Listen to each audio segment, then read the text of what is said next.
Hello guys, how are you and welcome to the class. It is a complete pleasure for me um, to be able to be in contact with you this semester.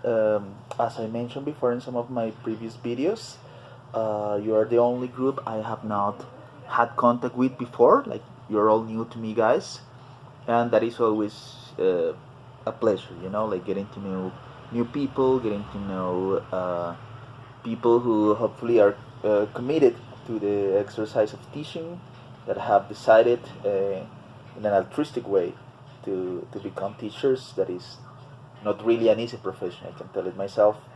Uh, it sorts of give us the happiness and the joy of believing that certain things can be improved, right? So, well, after that introduction, I would like to present some of the um dynamics of the course.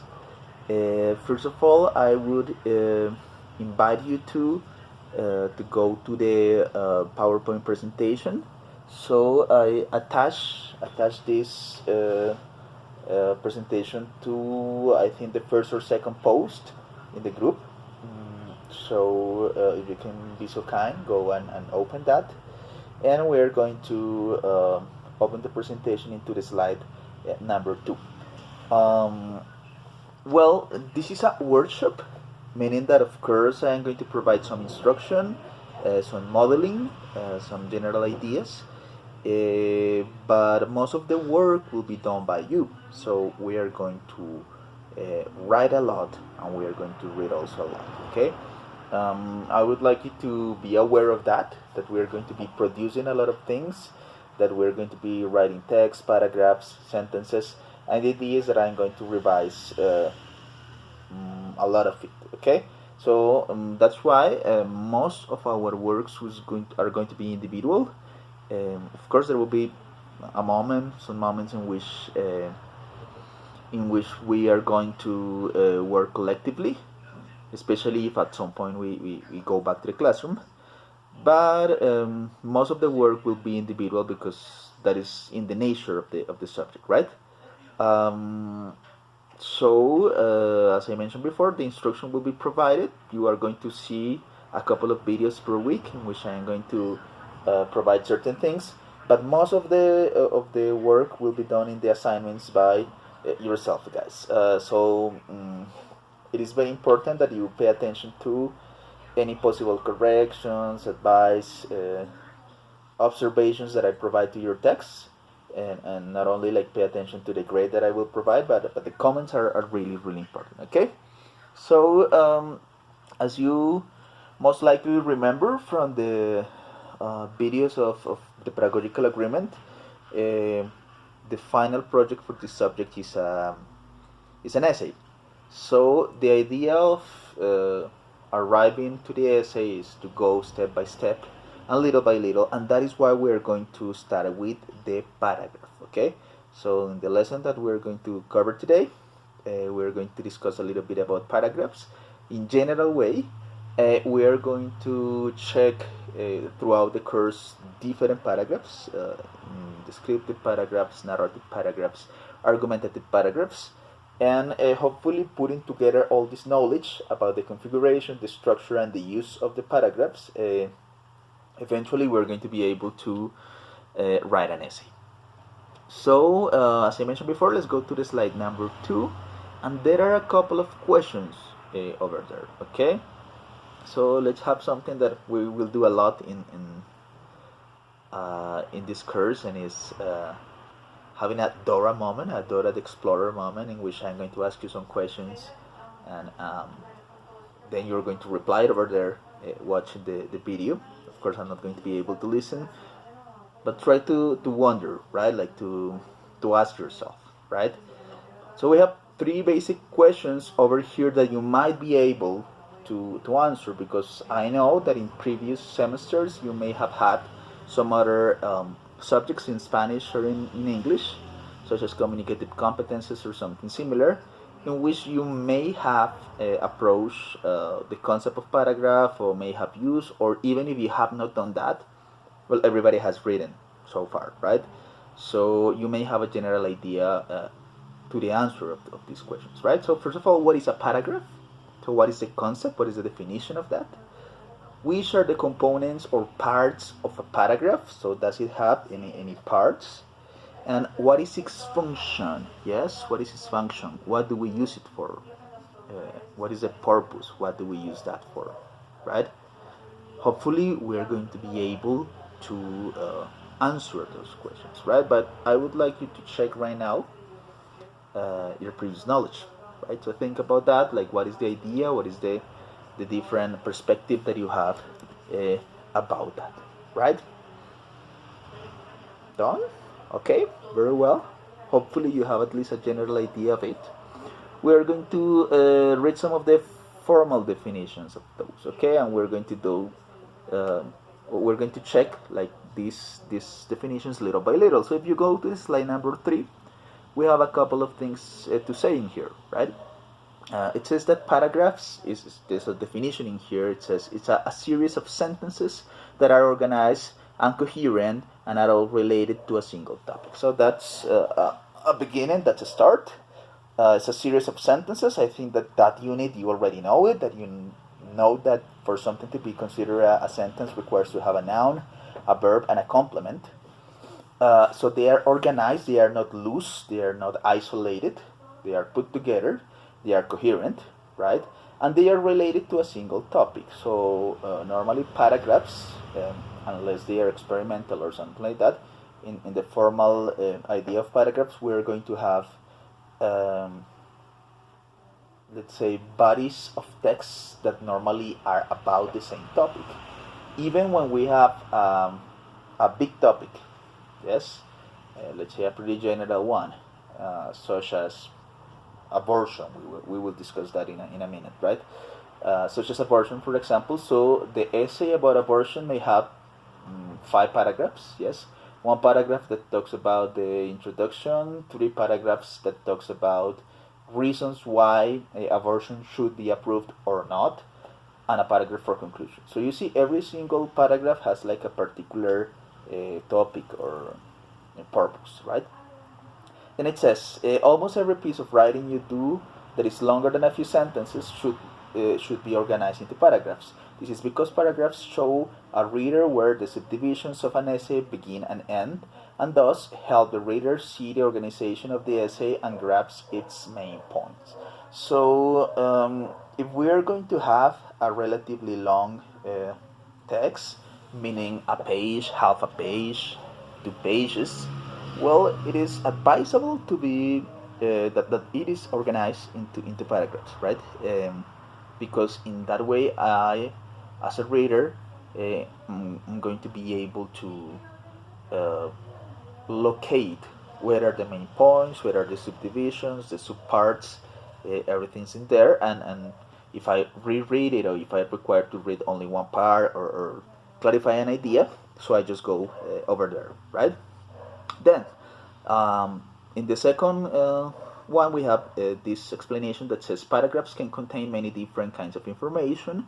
A paragraph could contain a series of brief examples or a single long illustration of a general point. It might describe a place, a character, process, narrate a series of events, compare or contrast 2 or more things, classify them into categories. Well, we have a lot of different things in there, right? But the whole point is that a lot of different paragraphs have different functions, and that is why we have this subdivision or specializations of paragraphs that help us be more effective when trying to write something. Yes, we select one of these different types. As I mentioned before, we're going to study in this course 3 of them: descriptive, narrative, and argumentative. But there are many more. There are expository, journalistic, a lot of different ones, but these are the ones that we're going to concentrate in because they are, let's say, good enough for your level, and also because they are the basic ones in order to get into more complicated ones. Now, the other question was about the parts or the composition or the structure, right, of the paragraph. So we're going to start today by analyzing the topic sentence. Okay, so please pay close attention to this topic sentence explanation, because people tend to confuse this with another concept that is the main idea that we also are going to study.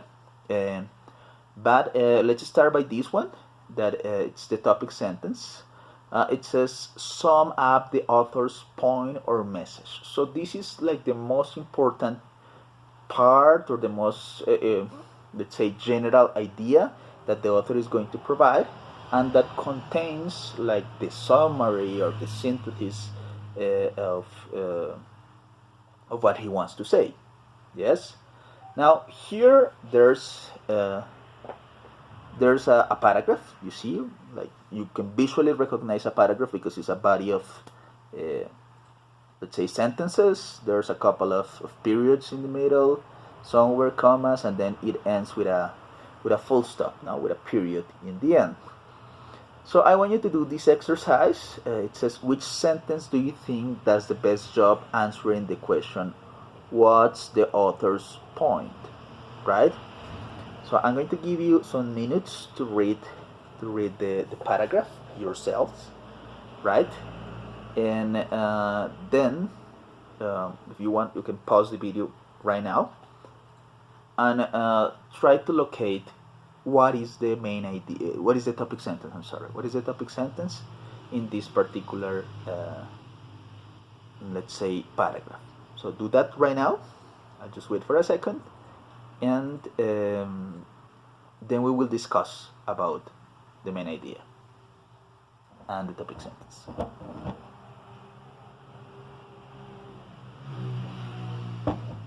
Very well done. Okay, so let's take a look at the paragraph. Normally people think that the first sentence is the topic sentence, and in many cases that is true. But is it in this case? Because sometimes it may or it may not, right? So let's take a look at the reading. Now the first one says, in 1920s began on a note, the 1920s began on a note of economic optimism, right? So it says that something was good. Let's say that economy was fine, that money was good, and that's it.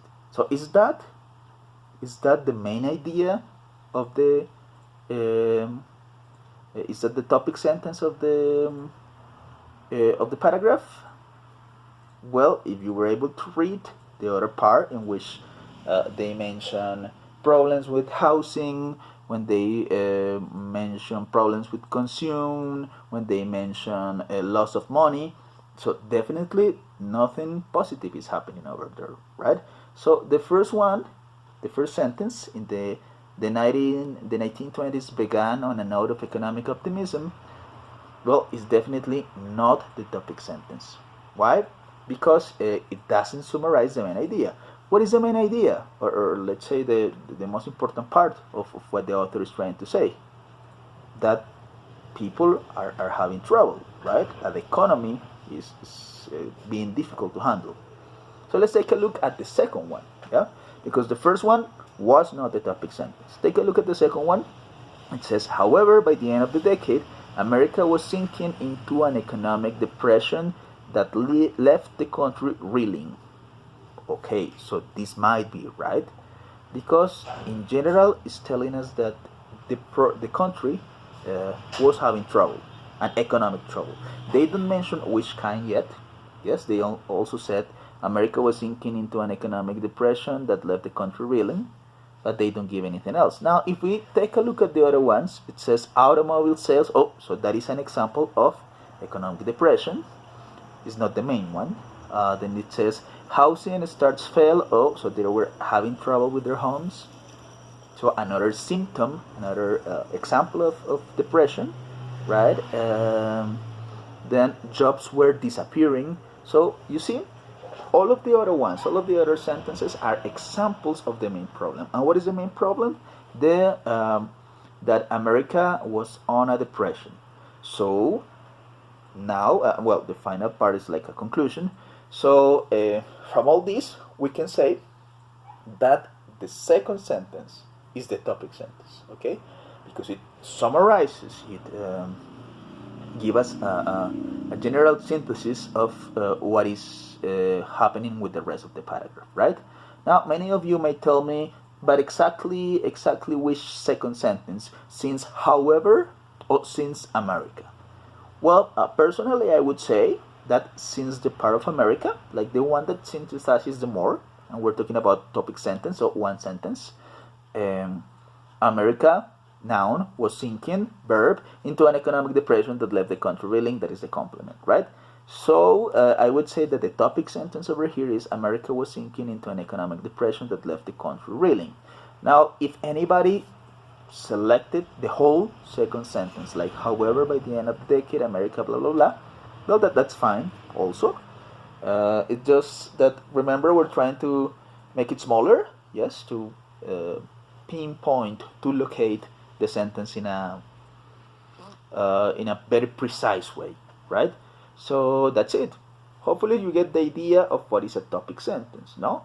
Now let's check some other characteristics of the topic sentence, right? So here we have in the slide number 5, as I mentioned before, the fact that is most likely most of the times the first sentence is the topic sentence, right? But sometimes it can be the second or even the third, right? Nevertheless, whatever the location of the topic sentence, it must have like these characteristics, right? The first one is that it is the most general sentence.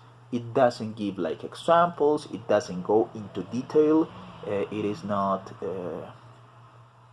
it doesn't really develop the idea, it just presents it. So take a look at the previous one, in which we have America is sinking into a depression. They don't give the examples yet because that is, let's say, a job for the other parts or the other components of the paragraph, right?